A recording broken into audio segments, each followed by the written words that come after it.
corrupção? Zé Maria Trindade, Adrilles Jorge e Joel Pinheiro da Fonseca analisam o tema e a guerra de visões e versões que ele suscita. Mas não é só não, gente. Tem mais aqui no Morning de hoje. Depois de Cabrini, Maísa e Raquel Sherazade, o SBT dá adeus a outras estrelas da emissora que a gente vai contar já já. Tem mais. Um grupo de cientistas e profissionais de saúde defende imunidade de rebanho e a volta dos jovens à vida normal em meio à pandemia. E as novidades do caso Robson, o brasileiro preso na Rússia há mais de 1 ano e meio. Vamos que vamos, gente. O Morning Show tá no ar, no rádio, no YouTube e na Panflix. Sejam todos muito bem-vindos. Fala, Vini, beleza? Paulo Matias, tudo certo? Vamos que vamos. Hoje o programa vai ser muito bom, tenho certeza, hein? Hoje o Adrilles Jorge e o Joel Pinheiro vão estar daquele jeito. Bom dia, Adrilles Jorge. Bom dia, Paulinho. Hoje eu vou chapar o coquinho do meninão Joel. Prepare. Ai, Joel Pinheiro, eu Lacrou, acho... mitou. Bom, deixa eu só traduzir para quem tá no rádio. Deixa eu traduzir para quem tá no rádio. Adrilles Jorge acaba de colocar aquele óculos daquele clipe Meme. Turn Down For What, exatamente. Get down for what? For what, Música, exatamente. trilha Maravilhoso. pra ele, Maravilhoso. Você comprou onde esse óculos, Adrilles? O meu produtor me emprestou. Maravilhoso. Ficou muito bom. Já tá. Joel, você se sentiu intimidado com esse óculos? É mais uma tentativa barata de intimidar o debate aqui. Eu mato no peito isso aí e faço gol depois, mas não tem medo não. Bom dia. Bom dia, Joel Pinheiro. Paulinha, e aí? Conta pra gente qual que é a hashtag do Morning Show desta quinta-feira. Este programa promete mesmo ou não? Promete. Eu também fiquei feliz do Joel, apesar desse debate ser virtual, de ter comparecido, né? Parabéns, Joel, por ter estado aqui, nesse debate virtual.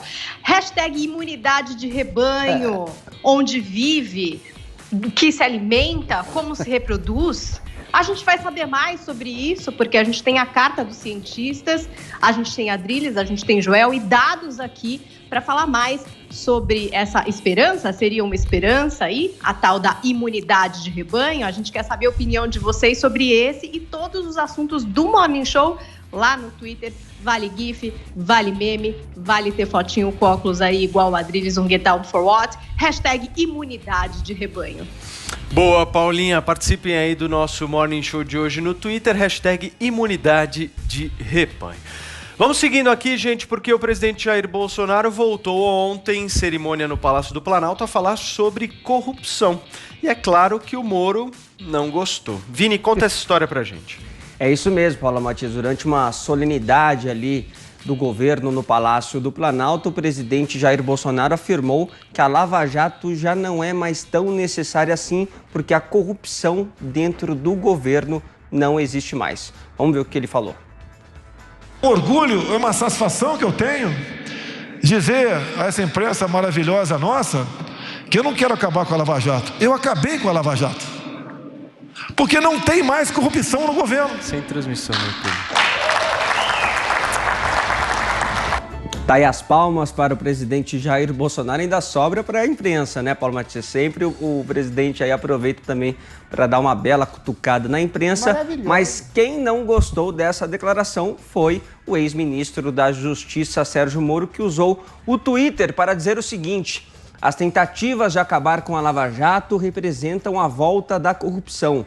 É o triunfo da velha política e dos esquemas que destroem o Brasil e fragilizam a economia e a democracia. Esse filme é conhecido. Valerá a pena se transformar em uma criatura do pântano pelo poder? Questionou Sérgio Moro pelas redes sociais. Paulo Matias.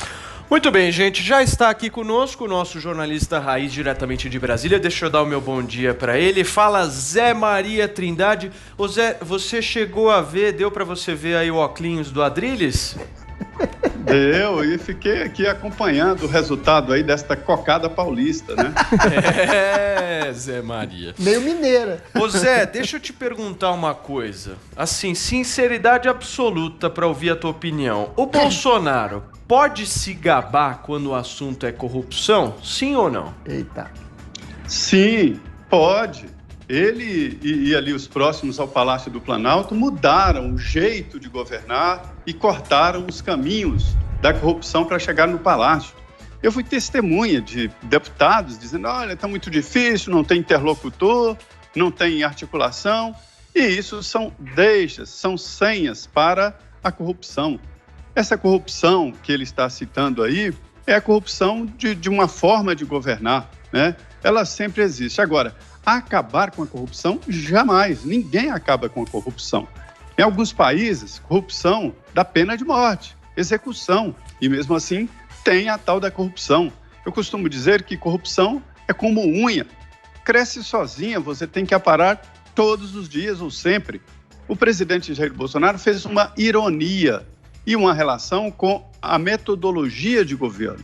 Não há até como chegar ao presidente Jair Bolsonaro para propor negócios, para propor doação de campanha, esse termo que eu odeio, porque isso não existe, esse negócio de doar milhões, porque não doam para os pobres, doam para instituições de caridade e doam para políticas. Essa palavra está errada.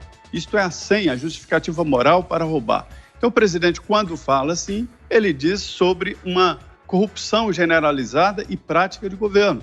Agora, que há corrupção no governo, eu não tenho a menor dúvida e sempre existirá. É o papel do presidente da República, dos governadores e dos prefeitos de acabarem, como diz Ulisses Guimarães. Não, um governante não pode roubar e não deixar roubar. Mas é evidente que o presidente estava respondendo a ataques de que ele estava contra o lavajatismo e tal, e ele fez campanha para isso, e ele respondeu com esta ironia. Ele mesmo sabe que tem que combater todos os dias. Olha, Paulo, o ministro da Controladoria, o Wagner Rosário, me mostrou equipamentos eletrônicos, técnicas e conceitos para acabar com a corrupção, mas na verdade reduz. Como é que é? É seguir em tempo real o caminho do dinheiro. É um programa de inteligência artificial que checa a origem das compras, a quantidade das compras, se a empresa é viável ou não, e os preços e compara automaticamente. Isso não é ninguém, é inteligência artificial. É por isso que agora está pegando governadores, prefeitos que roubaram dinheiro da Covid-19 que ainda não acabou. Então os ladrões estão sendo presos antes de gastar o dinheiro e antes de apagar as provas. Mas dizer que acabou a corrupção no governo é um exagero, primeiro porque o governo não acabou e segundo porque sempre existirá corrupção. Tem que colocar na cadeia quem se deixar seduzir por isso. Muito bem, Zé. Deixa eu só dar um aviso aqui para todo mundo que nos acompanha. Nós estamos com um pequeno problema na transmissão pelo YouTube. Na Panflix também deve estar com algum problema exatamente por conta aí da transmissão no YouTube. Mas nós estamos firmes e fortes no rádio brasileiro. Joel Pinheiro da Fonseca, eu quero te perguntar uma coisa. Quando o Bolsonaro fala o seguinte, no meu governo não teve caso de corrupção. Essa é uma afirmação falsa ou verdadeira? Eu gostei da fala do Zé Maria, ele foi muito claro. Não existe essa de acabar com a corrupção, né? Então vamos responder. Primeiro, até agora, no governo Bolsonaro, não temos nenhum escândalo ligado ao governo. É um escândalo próprio do governo. Embora na carreira do Bolsonaro, daí sim, temos vários pequenos escândalos, né? Escândalos da pequena corrupção que a gente bem conhece, com pagamentos em cheque, com funcionário fantasma, com rachadinha, com miliciano no gabinete, enfim, isso aí a gente viu no Bolsonaro e nos filhos dele um monte de coisas aí, mas de fato, ligado ao governo não. Agora eu digo uma coisa, quando é que estourou o escândalo do mensalão? Foi em junho de 2005. Já tinha 2 anos e meio de governo Lula. Imagina o Lula, com menos de 2 anos de governo, dizendo agora não tem corrupção, no meu governo não tem corrupção. Poderia falar. Então o Bolsonaro se gaba de muito pouco. O Zé Maria foi perfeito. A corrupção sempre vai existir. Por isso, você precisa dos mecanismos de combate à corrupção funcionando, fortalecidos, para impedir que a erva daninha cresça quando ela apareça em algum lugar. O que o governo Bolsonaro está fazendo? Na prática, tem enfraquecido. Ele pode não ser contra a Lava Jato. É óbvio que ele falou uma ironia ali, uma brincadeirinha. Ele pode não ser contra a Lava Jato, mas o Augusto Aras é. A gente aqui no Morning comentou outro dia, uns meses atrás, aquela live do Aras falando abertamente contra a Lava Jato, o lavajatismo, não sei o quê. Agora a gente vê o Renan Calheiros elogiando o presidente Bolsonaro, dizendo que ele está protagonizando aí o desmonte do Estado policialesco que tomou conta do país. E o Renan enumerou as coisas que ele elogia, né? Desde o COAF, que o governo cedeu facinho lá para os deputados, a questão da Receita, a nomeação do Aras, a demissão do Moro e agora a nomeação do Cássio. Meus amigos, se Renan Calheiros está te elogiando na questão da corrupção e o Sérgio Moro está criticando, talvez não seja hora de fazer gracinha ou piada e dizer, olha, a coisa é séria, deveria estar sendo feito um esforço de fortalecimento do Ministério Público e do combate à corrupção, e não está. Estão enfraquecidos, em larga medida por causa do Aras, mas o Cássio Nunes aí vai compor com isso também. Muito bem, Adrilles Jorge, você é o juiz agora. Quem tem a razão, Joel Pinheiro ou Zé Maria Trindade? O Joel tentou de maneira um pouco capciosa, irônica, resguardar e referendar a afirmação brilhante e perfeita do Zé Maria, né? Mas o Zé Maria foi além. O Zé Maria falou que o combate à corrupção é permanente, como a velha máxima aristotélica. Para você estabelecer um princípio ético, você tem que viver continuamente ética, não estabelecer um simples princípio. O que o Joel errou e que se equivocou fundamentalmente é o seguinte, essa maneira sofismática de dizer que, depois de 2 anos e meio que foi descoberto o esquema de mega corrupção de compra de deputados no governo do PT. Como o Zé Maria bem disse, não há nenhum tipo de elemento indutivo que leve à descoberta de qualquer princípio de corrupção, porque, eventualmente, a própria mídia já colocou isso de maneira muito clara. Durante muito tempo, não houve nenhum tipo de diálogo obtuso da parte do governo com deputados. Durante todos esses 1 ano e 10 meses de governo, houve reclamações peremptórias, permanentes, cotidianas de deputados, de legisladores, que eventualmente poderiam ter algum tipo de boa intenção, mas grande parte da maioria tem uma má intenção de algum tipo de troca-troca do governo e o legislativo, né, de fazer exatamente um tipo de conluio para além dos interesses republicanos do país. Ou seja, esse tipo de diálogo, para bem ou para mal da democracia, não houve entre o executivo. O executivo se colocou muitas vezes contra o próprio judiciário, contra o próprio legislativo, para bem ou para mal, mas para o bem de um combate incisivo, cotidiano e permanente aos moldes aristotélicos. Ou seja, não há essa possibilidade, e aqui eu afirmo peremptoriamente, de haver um esquema hegemônico de cooptação do Estado da parte do governo Bolsonaro. Agora, eu queria fazer uma crítica. Realmente a ironia do Bolsonaro foi um tanto quanto infeliz, porque a Lava Jato, ela não só tenta coibir a corrupção que está no fulcro do Estado, né, no governo. É todas as áreas, a ampliação das áreas da corrupção se vão muito além exatamente do governo como centro catalisador de um esquema corrupto, né? A gente vê, inclusive, agora, na pandemia, no Covidão, em que vários governadores estão sendo acusados, graças, por exemplo, aos méritos difusos, né, e obtusos do STF, que deixou o governo obrigou o governo a dar dinheiro a sorrelfa para governos e prefeitos de combate à pandemia. E a gente está vendo o que aconteceu com o Wilson Witzel e com o governo da Santa Catarina e outros implicados em esquemas gigantescos de corrupção envolvendo dinheiro público no combate ao vírus, ou seja, em questão de saúde pública. O Zé Maria tem toda a razão. O combate à corrupção tem que ser constante, permanente e absoluto. E o governo Bolsonaro, ainda que pesem essas acusações de pequenas corrupções do seu passado longínquo, dos seus filhos, coisas que todo mundo fazia na Aleste, por exemplo, igual o Caixa 2, igual a rachadinha, não estou passando pano para esse tipo de acusação, mas é uma coisa que, se fosse espiada em catarse coletiva, toda a República cairia, né, Joel? Agora, o bacana, o fulcro fundamental do governo Bolsonaro é impedir exatamente a germinação de uma corrupção de cima para baixo. Esse tipo de diálogo não houve até agora e tudo indica que não haverá. Isso é um grande mérito, uma grande virtude do governo, sim. Muito bem, Joel, você queria falar? Sim, o Adrilles está uns 4, 5 meses atrasado nesse comentário aí, né, Adrilles? Que você não acompanhou o governo nos últimos meses? O diálogo agora com as legendas do Centrão é total. Inclusive, o Bolsonaro deu cargos para diversos políticos, por indicação política, para fundos importantíssimos. São bilhões de reais aí nas mãos de políticos do Centrão E a nomeação do ministro do Supremo é uma nomeação patrocinada, apadrinhada pelo Ciro Nogueira, do PP. Aliás, o partido que o Bolsonaro passou mais tempo. O Bolsonaro sempre foi um político do Centrão que agora se reabraça a sua real identidade. É isso que a gente está vendo. É engraçado, o Adriles repisa o ponto que eu fiz, dizendo que precisa ter um combate constante à corrupção. Foi isso que eu falei.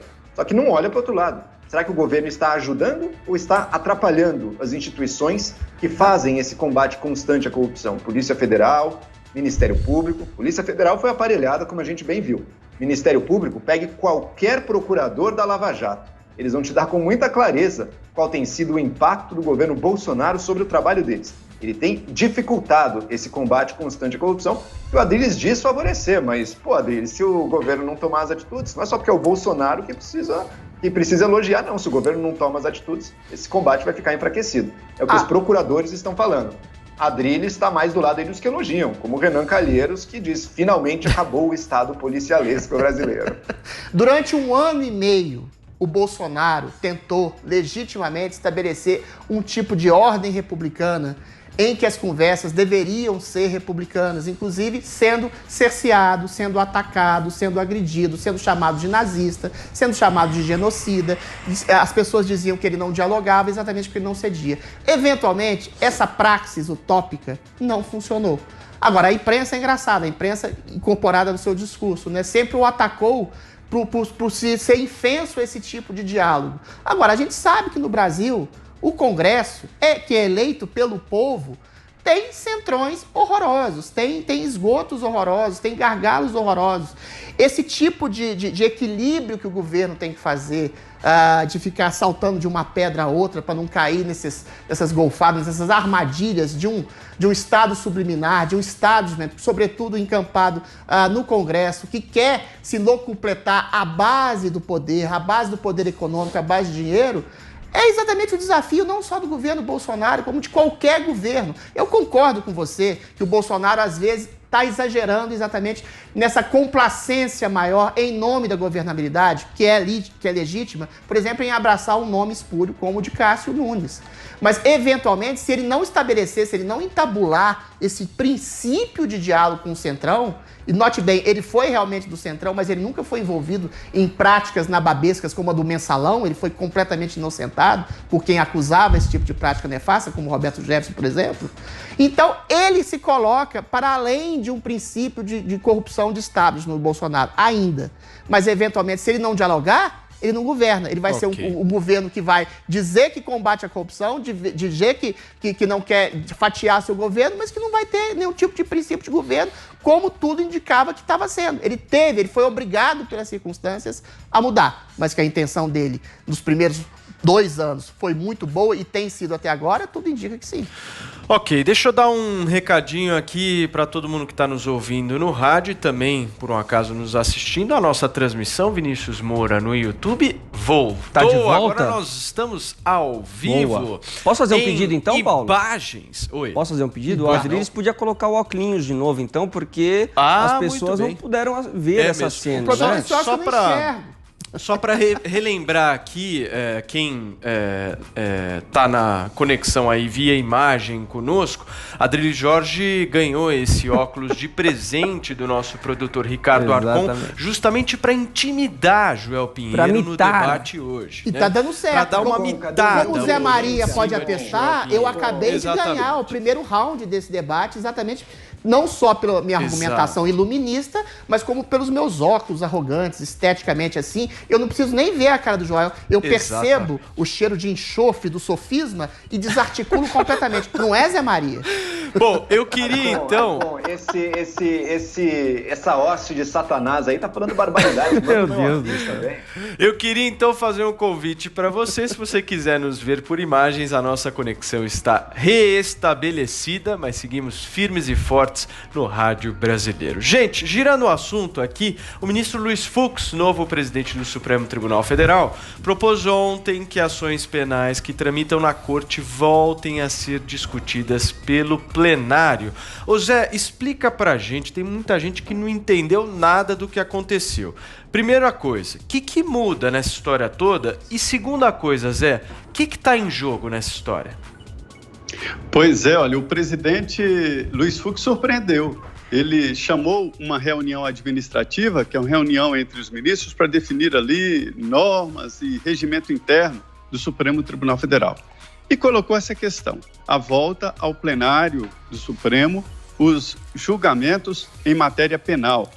Em 2014, o próprio Supremo entendeu que ficaria só por conta de julgar o mensalão se não houvesse uma mudança.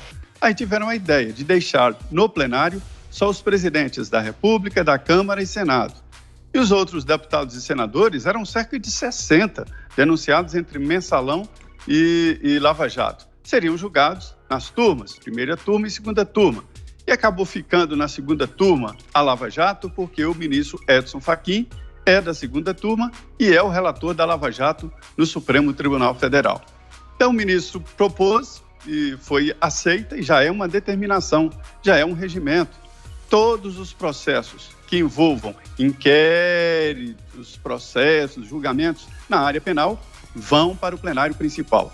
O argumento ali é de que, em 2014, o plenário estava muito cheio, mas de lá para cá houve o plenário virtual, que esvaziou bem o plenário do Supremo Tribunal Federal, e também já não são tantos assuntos assim. E aí o que acontece? Há o debate sobre como ficam os outros processos. Todos os processos vão para o plenário.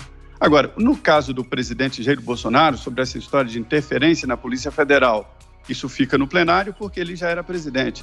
E no caso do ex-presidente Lula, não muda, porque, primeiro, ele não tem foro privilegiado. Isso não é um julgamento do ex-presidente, mas um habeas corpus apresentado colocando o Sérgio Moro como parcial. Então, quem será julgado é o ex-ministro, o ex-juiz Sérgio Moro, né? Então, isso fica no plenário da segunda turma do Supremo, que é chamada de Éden, de Paraíso, né? E o Gilmar Mendes se transformou no senhor do caso. Isso porque ele é presidente da segunda turma e relator da vista pedida nesse habeas corpus do ex-presidente Lula. Já tem 2 votos contra Lula, do Fachin, que é o relator, e da ministra Carmen Lúcia. E faltam, portanto, Gilmar Mendes e Lewandowski. A turma está incompleta com a saída de Celso de Mello. Se o Toffoli pedir para voltar à segunda turma, ele tem direito, ele é um dos mais antigos, só pede para o Marco Aurélio. Se ele pedir para voltar, aí pode ser que o alinhamento de 3 contra 2 continue e forme aí esse Éden perfeito, esse paraíso formado na segunda turma. Agora, os bastidores é o seguinte: ministros tentam levar o caso Lula para o plenário. Eles entendem que é um caso grave e muito grande para ficar na segunda turma. Muito bem, Adriles, eu acho que é importante a gente tentar explicar para o nosso ouvinte e para o nosso espectador essa questão toda do STF, principalmente das turmas, né? Porque é muita informação vinda de tudo quanto é lado para o nosso ouvinte, para o nosso espectador, e por muitas vezes as pessoas não entendem, porque realmente é muita coisa.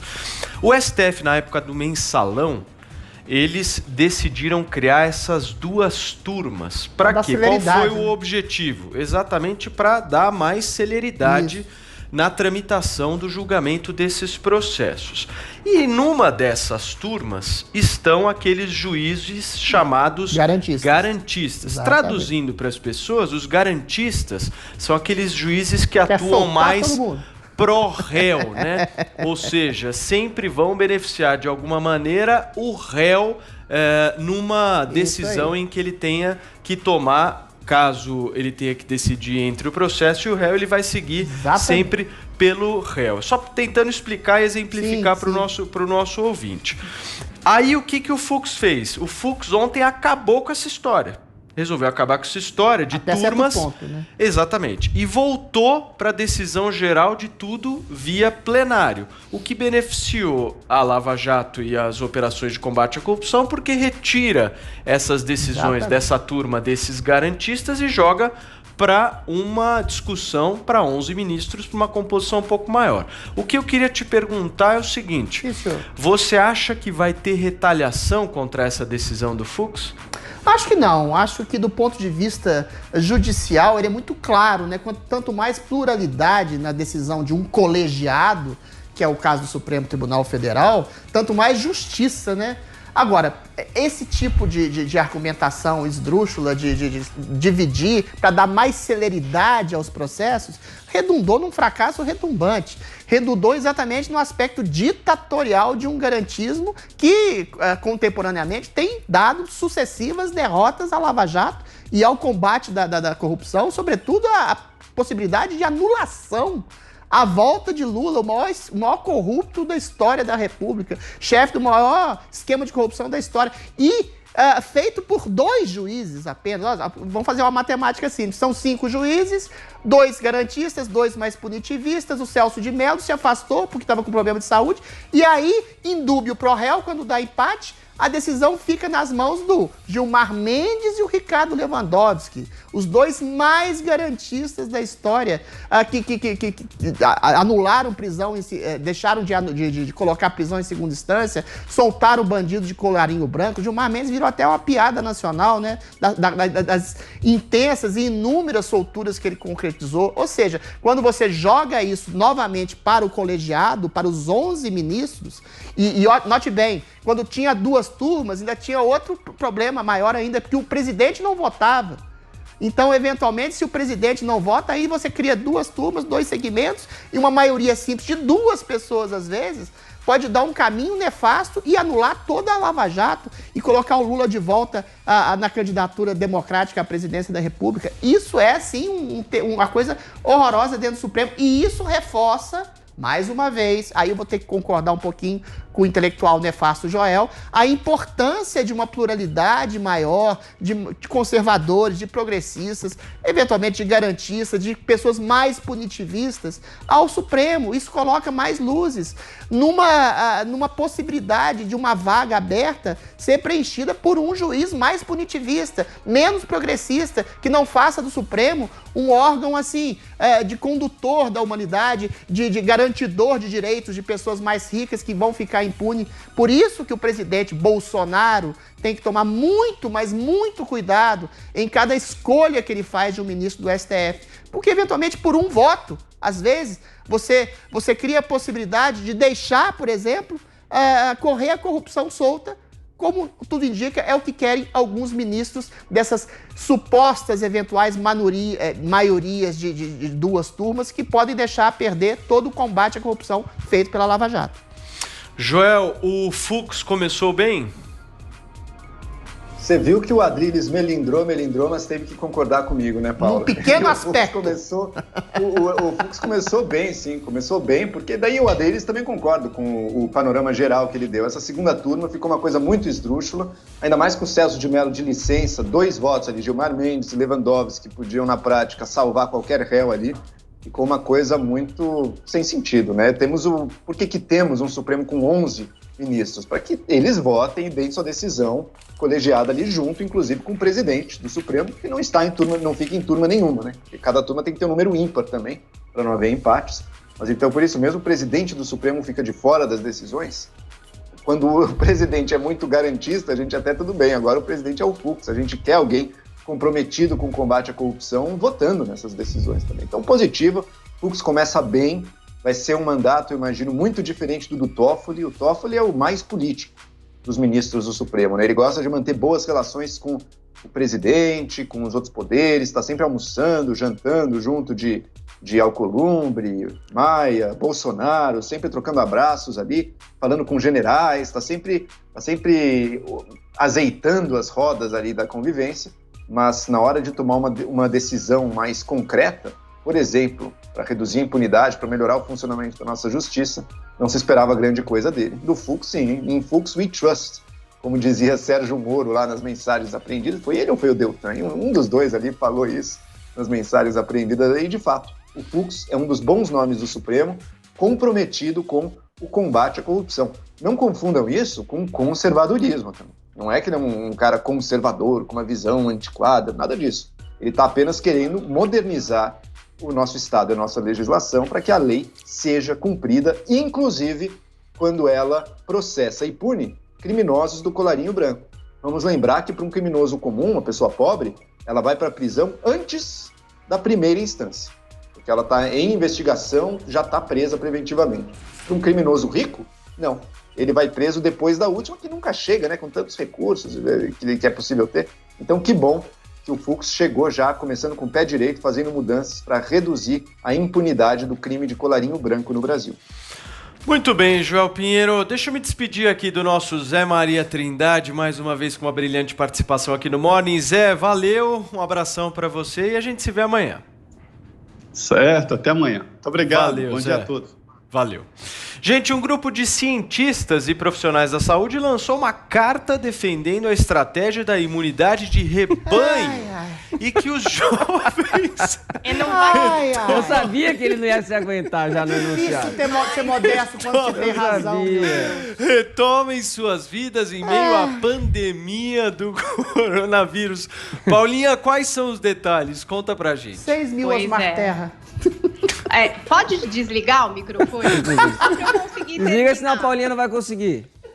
Só para ele ficar calmo, porque afinal eu vou praticamente ser. Paulinha, o microfone agora, está desligado. Paulinha, você pode fazer o seu resumo plena, por favor. Esta carta aberta, gente, tem assinatura de mais de 6.400 cientistas e médicos. E ela pede aos governos do Reino Unido e dos Estados Unidos que estimulem a imunidade de rebanho com a estratégia que eles chamam de proteção forçada. A ideia é basicamente implantar um isolamento vertical. Então, ali você resguarda idosos e doentes, permitindo a circulação de jovens acima dos 18 anos para espalhar o novo coronavírus e elevar a imunidade da população. A defesa da estratégia é encabeçada por professores de medicina da Universidade de Harvard com diploma, Stanford também com diploma e epidemiologista da Universidade de Oxford. Então, esses signatários têm como consenso de que o confinamento produz efeitos devastadores na saúde física, na saúde mental das pessoas, mas também na saúde pública, de curto e longo prazo, sendo os desprivilegiados desproporcionalmente prejudicados. Então, quais seriam esses efeitos na saúde pública? Alguns, como, por exemplo, taxas de vacinação infantil em baixa, piora em desfechos de doenças cardiovasculares, queda nos exames de câncer, deteriorização da saúde mental.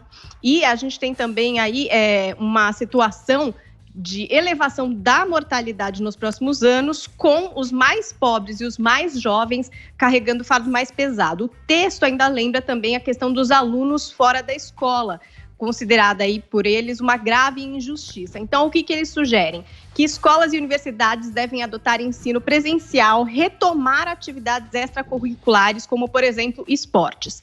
Jovens adultos de baixo risco devem trabalhar normalmente e não em casa. Restaurantes e lojas devem ficar abertos. Artes, música, jogos, outras atividades públicas também deveriam ser retomadas, na opinião deles. Os pesquisadores apontam que hoje já se sabe que a vulnerabilidade à morte por Covid-19 é mais de 1000 vezes maior em idosos e enfermos do que em jovens e que para as crianças a Covid-19 é menos perigosa do que uma gripe. Então, pensando na imunidade de rebanho, a ideia dos autores é que acelerar essa aquisição de imunidade na população reduziria aí o risco de infecção para todos, inclusive para esses vulneráveis.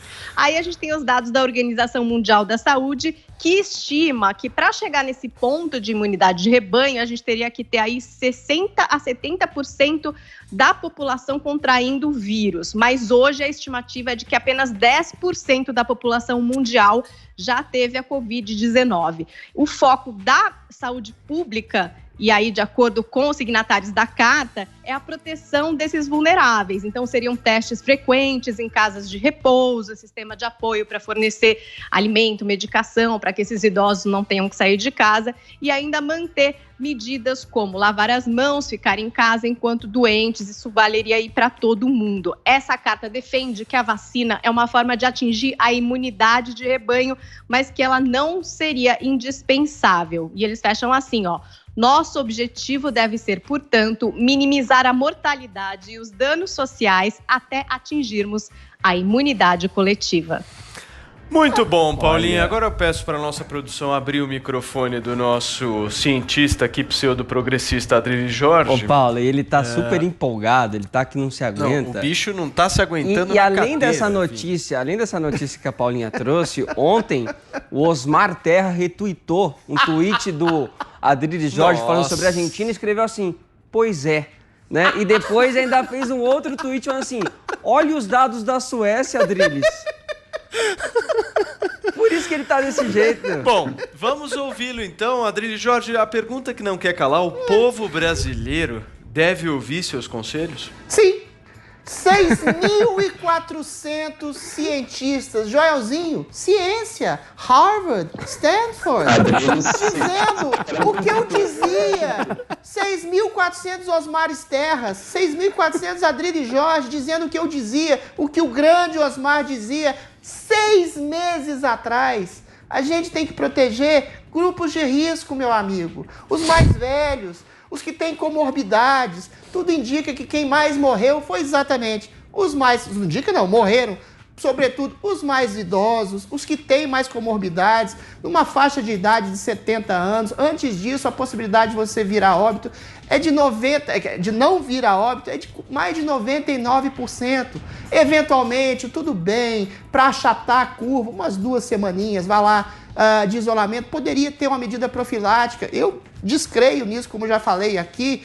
Depois de 2 semanas da Itália toda fechada, os números triplicaram, porque eventualmente as pessoas em algum momento têm contato com o vírus dentro de casa, por uma comida, por um contato com uma pessoa que saiu, por uma ida ao mercado. Agora, se eventualmente, utopicamente, a curva de infecção se achata, também achata a possibilidade de imunidade de rebanho. Se você coloca a população mais jovem, mais saudável, trabalhando na rua, com o vírus circulando, sendo que o vírus afeta pouquissimamente a população mais jovem, como tudo já foi comprovado, eventualmente o vírus vai embora mais cedo, como aconteceu, meu bom amigo Joel, na Suécia, onde não morre praticamente mais ninguém, onde as pessoas preservaram suas atividades, seus trabalhos, sua saúde mental, seu rigor físico, eventualmente sim, aí o Joel vai falar, porque a economia da Suécia também foi abalada. Claro, meu filho, a gente vive numa economia globalizada, quando todo mundo para, o comércio para, e aí a sua economia também é afetada, mas a Suécia deu um rumo, deu um viés, e agora está sendo confirmada por 6.400 pessoas que falam o que eu falei, o que o Osmar Terra falou, e o que o Alessandro Loyola falou. Eventualmente, o risco, a possibilidade de risco que era das pessoas ficarem mais pobres, mais miseráveis, perderem trabalho, saúde mental, morrerem por outras doenças, por falta de atendimento, tudo isso, infelizmente, aconteceu por esse pseudocientificismo que foi colocado pela OMS. Ninguém dá bola para a OMS mais. 10%. Está provado. Está provado que, eventualmente, na Suécia já tem imunidade de rebanho. Está provado, meu querido, que aqui em São Paulo, depois de 20 semanas, as pessoas todas nas ruas, tudo está indicando a possibilidade de imunidade de rebanho. Toda pandemia tem princípio, meio e fim, independente de isolacionismo. O isolacionismo foi o erro mais estúpido da história da humanidade, Joel. Ganhei, Joel. Bye, bye, intelectual. Bye, bye. Joel Pinheiro da Fonseca. Deixa eu pedir uma coisa pra você. Joel vai se reservar o direito de ficar em silêncio. Eu me rendi ao Adriles agora. Olha pra mim, Joel. Vai ser difícil o Joel reverter. Olha pra mim, Joel, peraí. 6.400 Osmar Terra. Calma. De Segura aí. de Oxford. Ô, Matraca, segura aí. Você já falou bastante, já vestiu o óculos, aguenta aí. Joel Pinheiro, eu queria te pedir uma coisa. Se alonga, aguenta um pouquinho, toma um café, estuda mais um pouco. Se prepara. Liga pro Osmar Terra. A gente vai para um rápido intervalo comercial e na volta eu quero ver você ir para cima do Adriles. Aguenta aí que daqui a pouquinho a gente volta. Vem em mim, meninão.